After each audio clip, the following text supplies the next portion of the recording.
विक्रम शाह, जिनकी जबान में इस मुल्क हिंदुस्तान की संस्कृत, यहाँ की गंगा जमनी तहजीब और सूफियों संतों के इस मुल्क की जो पाकीज़गी है वो अपूर्व विक्रम शाह की जबान में आपको मिलेगी। जोरदार तालियों से इजाजत दीजिए अपूर्व विक्रम शाह को। इतने बाद भाई अवतार प्रताप गली होंगे और फिर आप और हम अपने अपने घरों की तरफ रवाना होंगे। तालियां कमजोर थी आप लोगों की, एक ही मंजिल दूर हम अपने महबूब शहर से। जोरदार तालियों से भाई इजाजत दीजिए। सरस्वती को नमन करता हूं। अमर कवि चंद्रदाई, रामधारी सिंह दिनकर और दुष्यंत कुमार की परंपरा की ओर से इसका आवाज जहां से भी हो थोड़ा सा बढ़ा दीजिएगा और जल्दी जल्दी हम अपना काम निपटाएं। चंद्रदाई, दिनकर और दुष्यंत कुमार की परंपरा की ओर से मैं ढाका की सरजमीन को सलाम पेश करना स्वीकार करें। मैं वहां बैठा था और काफी देर से जैसे जैसे एक शायर आते गए अपना कलाम पढ़ के जाते रहे, लोगों ने नाज़िम मुशायरा को पीछे से ढकेलना शुरू कर दिया। मैंने ऐसा नहीं किया क्योंकि अब मैं जानता हूं मेरे सामने शामाइन उतने ही हैं जितने जदयू के पास विधायक हैं, लेकिन बिहार वालों, ये बिहार का तेवर है, मुख्यमंत्री मैं ही बनूंगा।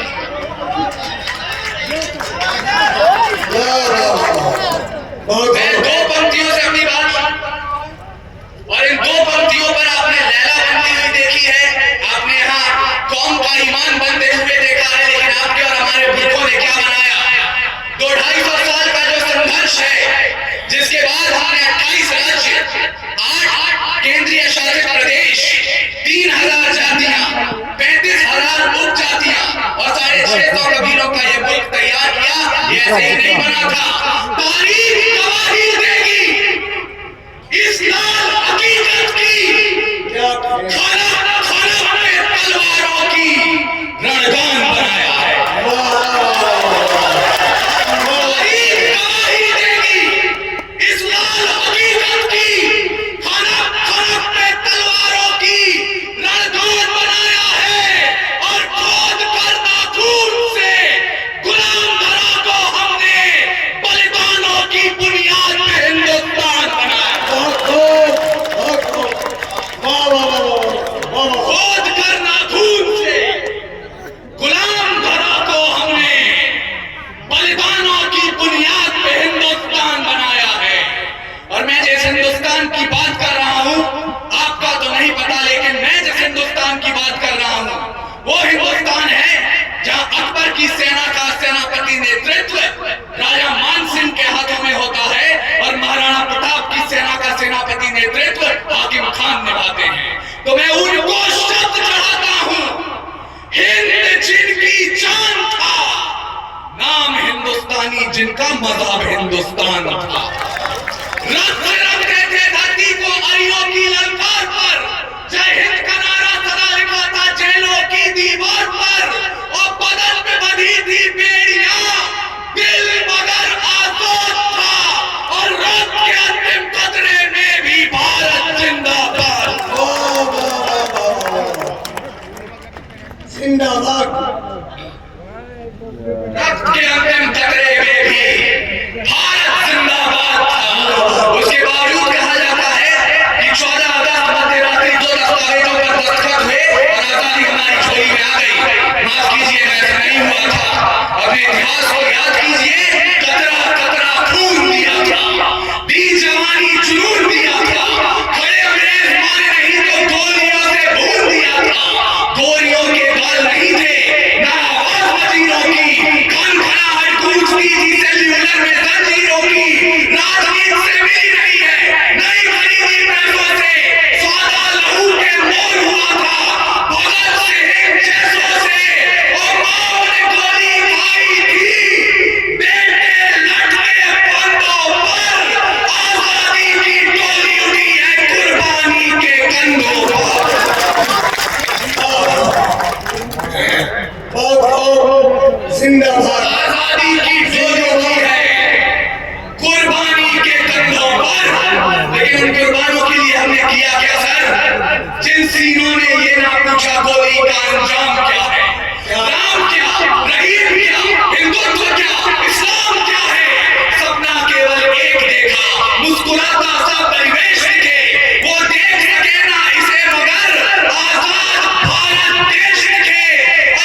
तक मजवाया है। बिहार की जमीन पर सच्चाई को एक दस्तक दे रहे हैं और मुझे डरे सहमे हुए लोगों की तालियों की आवश्यकता भी नहीं है। जो मंदिर रखने लायक थी, राम प्रसाद बिस्मिल की बहन, जो मंदिर रखने लायक थी, वो देवी रंग की पनघट पर और चुन चुन गुंडे भेजे हमने लोकसभा की चौखट पर। और ये सिर्फ हवा में कहने वाली बातें नहीं है। वर्तमान संसद में 12 सांसद वो बैठते हैं जिन पर माफिया सरगना होने के आरोप दर्ज है। 7 सांसद वो बैठते हैं जिन पर लूट अपहरण और बलात्कार के मुकदमे चल रहे हैं और शर्म से नजरें झुक जाएंगी आपकी। 2 सांसद वो बैठते हैं जिन पर दुकान से सामान चोरी करने के केस चल रहे हैं। लोकतंत्र की महानता की बात कर रहे हैं साहब, और संसद की लोकसभा में खड़े होकर किसी एक कौम को आज गाली दे दी जाती है। हम सब ने वो शर्मनाक मंजर अपने टेलीविजन स्क्रीन पर देखा है। उसके बाद ईमान मजमे वालों, आपके समझ केवल एक बात कहना चाहता हूं। मैंने आजादी के इतिहास को पढ़ा है, गाया है, सुनाया है। एक पन्ना आता है जब 85 साल के बहादुर शाह जफर रंगून में नजरबंद थे। अंग्रेजों के एक चापलूस ने उनके नाम 2 पंक्तियां लिखी और जफर को सुनाई। कहा, दम दमे में दम नहीं है, खैर मांगो जान की। ऐ जफर झुकने लगी शमशीर हिंदुस्तान की। क्या उस बूढ़े शेर ने एक कील उठाई और जेल की दीवारों पर उन 2 पंक्तियों के साथ 2 पंक्तियां और शुमार की, जो एक हिंदू मां के बेटे के लिए मुसलमान भाइयों के ईमान का प्रमाण है। बहादुर शाह जफर ने कहा, आप कहते हैं दम दमे में दम नहीं है, खैर मांगो जान की। ऐ जफर झुकने लगी शमशीर हिंदुस्तान की। तो जवाब भी सुनते जाएं, गाजियों में बू रहेगी जब तलक ईमान की, तख्ते लंदन तक चलेगी तेग हिंदुस्तान।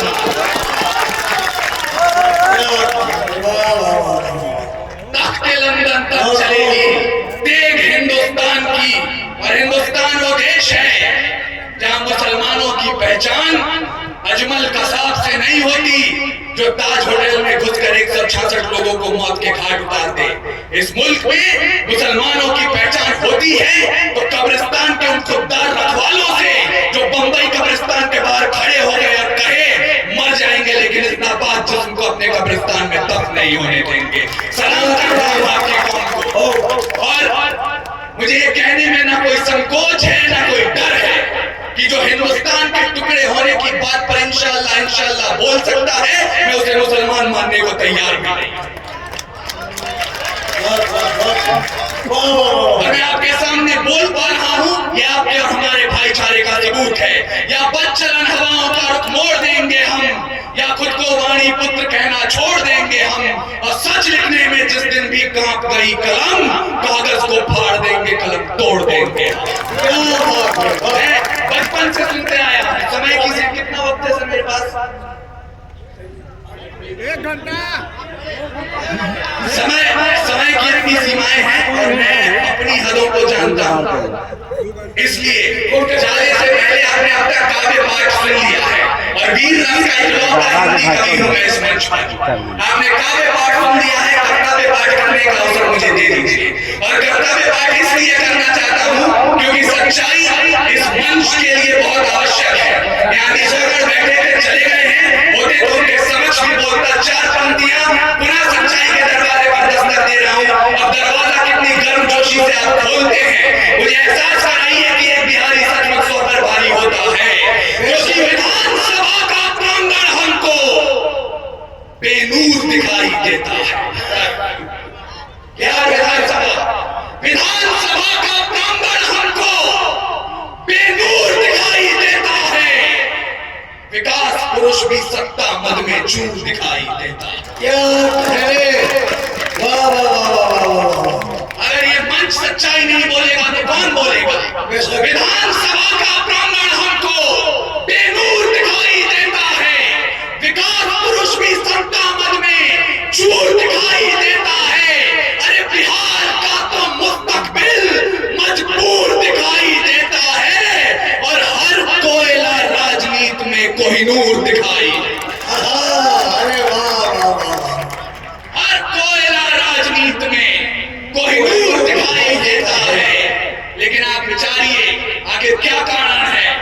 पिछले 900 वर्षों में शक, हूण, तुर्क, तातार, कुषाण, यवन, चंगेज, पठान, मंगोल, मुगल, डच, फ्रांसीसी, पुर्तगाली और अंग्रेज आकर चले गए, हिंदुस्तान अभी भी जिंदा है।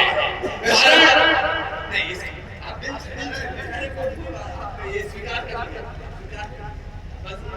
दिल से दिल की मोहब्बतें बनती हैं तो शायद हम प्रदेश को बदल देगा। मैं अंतिम पंक्तियां सीधे सीधे आप तक पहुंचा रहा हूं, क्योंकि इस मुल्क को आज जिस बात की आवश्यकता है, शायद समय की सीमाएं खत्म हो जाएं, वो बात मैं कहता हूं आपसे। लेकिन पहली उंगली मैं अपनी तरफ उठाना चाहता हूं और संकल्प लीजिए, यहाँ जो लोग इश्क मोहब्बत के तरानों पर कूद कूद कर अपनी बाहर अपनी दाद दे रहे थे, चचा आप लोग भी जितने उत्सुकता के साथ सुन रहे थे, उसी उत्सुकता को आमंत्रित कर रहा हूं, क्योंकि खुदा ने अगर दिल में इबादत के लिए इश्क दिया है तो रगों में इंकलाब के लिए खून भी दिया है। उस खून की हरारत को मत भूलिएगा। रावण नहीं हम बलने देंगे साधुओं के वेश, चाहे आसाराम हो या राम रहीम। रावण नहीं हम बलने देंगे साधुओं के वेश में, और अफजल नहीं पनप सकते हैं अब्दुल कलाम के देश में। रावण नहीं हम बलने देंगे साधुओं के वेश में, और अफजल नहीं पनप सकते हैं अब्दुल कलाम के देश में। अरे फौलादी हिंदुस्तान है ये, दुर्योधन की जान नहीं, और भगत सिंह की मिट्टी पर खालिस्तान की मांग नहीं। हिंदू हो या मुस्लिम, उनके शीश नहीं कटने देंगे। अरे कसम तिरंगे की हमको, फिर देश नहीं बनने देंगे। अंतिम 1 मिनट आपसे चाहता हूं और आप सब की इजाजत।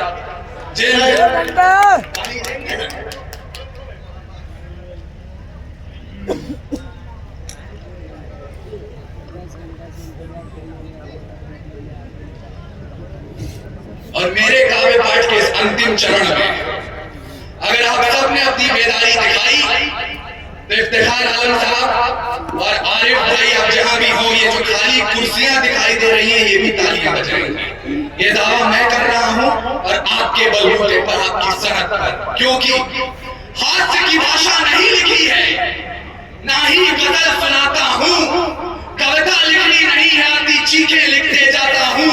देश मेरा चल रहा है, आग लगी है सीने में, हुक्मरान व्यस्त के हैं खून गरीब का पीने में, तो हिंदुवाद या इस्लाम का पक्ष नहीं मैं लाया हूं, घायल भारत चीख रहा है, चीख सुनाने आया।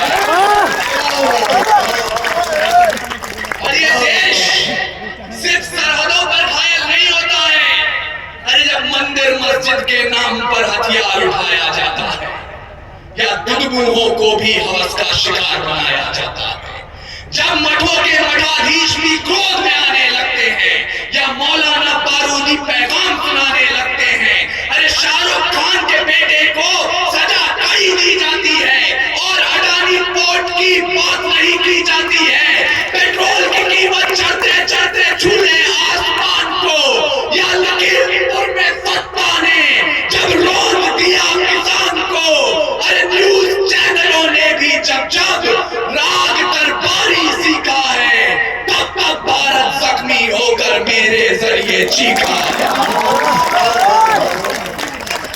क्या बात है? तब तब भारत जख्मी होकर मेरे जरिए चीखा है। और अंतिम पंक्तियां मुझे विदा कीजिए, एक संकल्प लीजिए और हम आगे चरण में चले मुशायरे के। जिन लोगों तक ये बात न पहुंची हो उन्हें भी संकल्प दिलाइए, कसम उठवाइए। आज हमने कौम की नुमाइंदगी की बात की, आज हमने हिंदू मुसलमान एक करने की बात की, मोहब्बत की बात की, माँ की बात की, लेकिन मादरे वतन को मत भूलिए, भारत माता को मत भूलिए। रीत की जो शीत गिरे, गीत प्रेम के गाऊंगा, मौसम हो जो हंसने का, बारंबार हंसाऊंगा, जुल्फ लिखूंगा कजरारे और चाल ढाल मधमास लिखूंगा, धड़कन किसी के नाम सदा और यौवन का एहसास लिखूंगा, पर भारत माँ को दर्द हुआ तो चीखूंगा, चिल्लाऊंगा, गली गली में घूम घूम कर माँ की पीर सुनाऊंगा,